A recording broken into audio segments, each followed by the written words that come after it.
किसी जमाने में सोनापुर नाम के शहर में तारा अपने माता पिता के साथ रहती थी। वो पढ़ने में बहुत तेज थी और आईएएस अफसर बनना चाहती थी, लेकिन ऊपर वाले को कुछ और ही मंजूर था। एक दिन जब वो स्कूल गई हुई थी, उसके घर में भयानक आग लग गई और उसके माता पिता दोनों ही इस हादसे में मारे गए। तारा के सर पर मुसीबतों का पहाड़ टूट पड़ा। वो एक झटके में ही अनाथ हो गई और अब उसके सामने पहाड़ जैसी जिंदगी थी। ऐसे समय में उसकी बुआ धन्नो ने उसे ढांढस बंधाते हुए कहा, बेटी तारा, होनी को कौन टाल सकता है, मगर मेरी बच्ची, तू अपने आप को अकेला मत समझना। तेरी बुआ अभी जिंदा है। बेटी, आज से तू मेरे पास रहेगी। तुझे कोई परेशानी नहीं होने दूंगी मैं। और तारा अपनी बुआ धन्नो के घर आ गई। उसकी बुआ अपने पति प्रेम प्रकाश और दो बेटियों मीना और पूनम के साथ रहती थी। शुरू के कुछ दिन तो सब कुछ ठीक ठाक रहा, मगर उसके बाद उसकी बुआ ने तारा के साथ नौकरों से भी बदतर व्यवहार करना शुरू कर दिया। बुआ की बेटियां मीना और पूनम भी तारा को ताने दिया करती थी। अरे ढंग से काम कर ले, तेरे माँ बाप ने कुछ सिखाया नहीं, जल्दी जल्दी हाथ चला महारानी जी। पूनम के ताने तारा को बहुत चुभते। उसकी आंखों में आंसू आ गए, मगर उसके दर्द की परवाह भला कौन करने वाला था। एक दिन की बात है, मीना अचानक जोर जोर से चिल्लाने लगी, मम्मी, यहाँ आओ, जल्दी देखो, इस बदतमीज लड़की ने क्या किया। धन्नो दौड़ कर आई। अरे क्या किया इसने? माँ, मेरे पर्स से पैसे गायब हैं, जो आपने पिछले दिन स्कूल की फीस भरने के लिए मुझे दिए थे। जरूर इसी लड़की ने चुराए हैं, इसके पास ही होंगे, आप तलाशी लीजिए इसकी।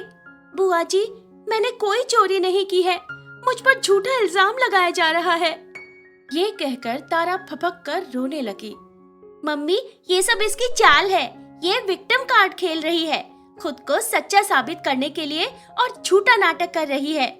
आप इसके बैग की तलाशी लीजिए। धन्नो ने जब तारा के बैग की तलाशी ली तो उसमें से 100 रुपए निकले।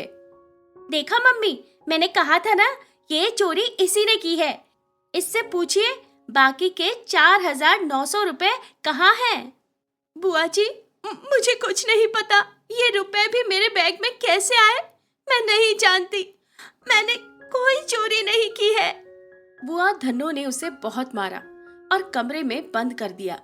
उधर मीना और पूनम तारा की बेबसी पर हंस रहे थे। दोनों ने प्लान के मुताबिक पैसे एक दूसरे से बांट लिए और माँ से झूठ कहा कि स्कूल की फीस के पैसे तारा ने चुराए हैं, ताकि माँ से दोबारा पैसे लेकर अपने दोस्तों के साथ उसे खर्च कर सके।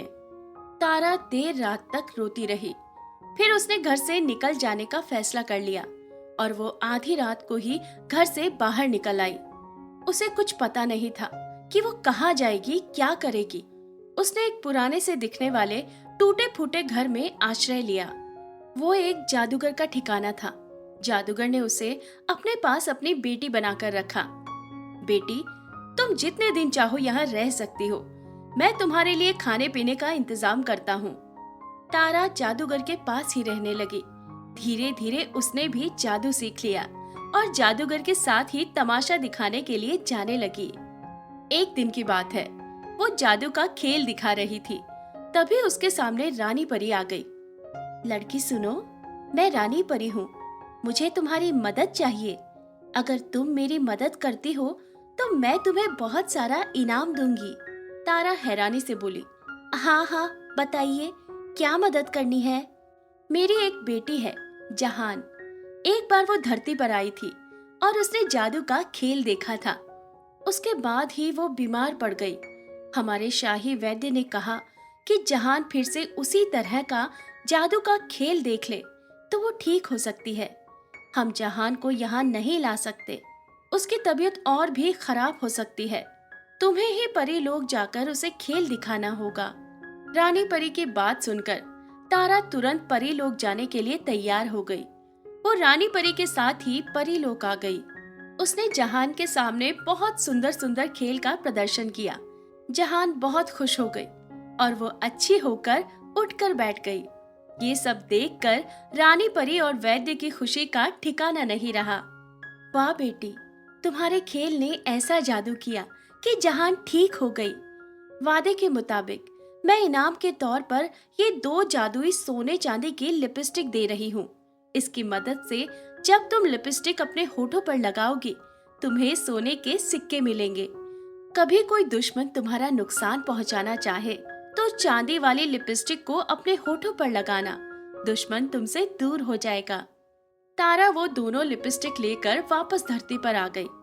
अचानक एक दिन उसके बुआ धन्नो ने उसे देख लिया। अरे मेरी बच्ची, मैंने तुझे कहाँ कहाँ नहीं ढूंढा।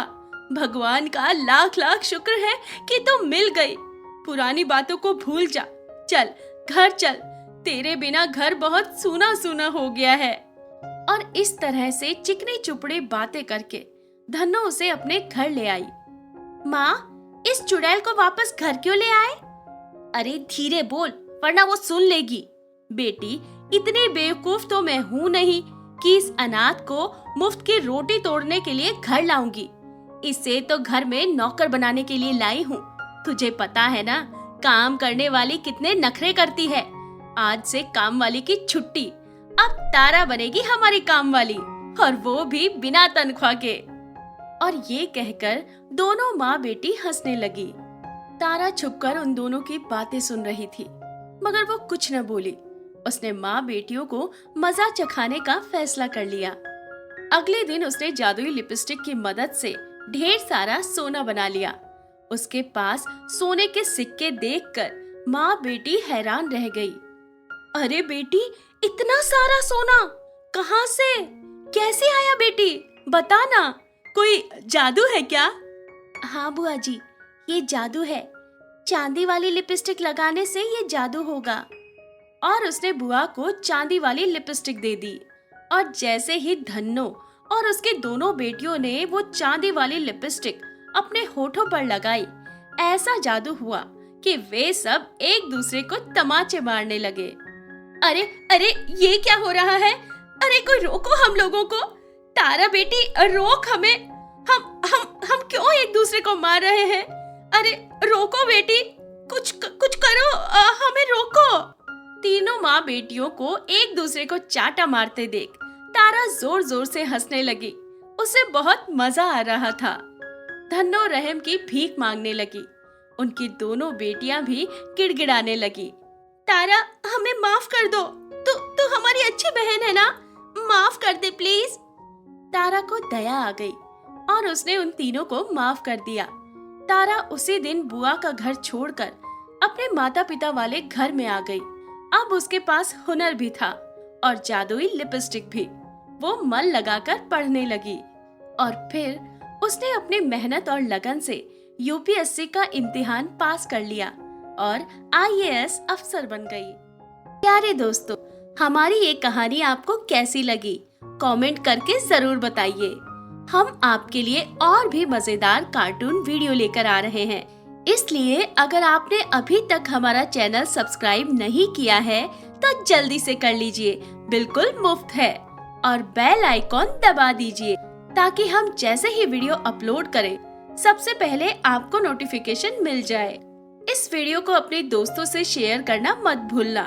बस अच्छे से पढ़ाई करो और अपना ख्याल रखो। मिलते हैं अगले वीडियो में।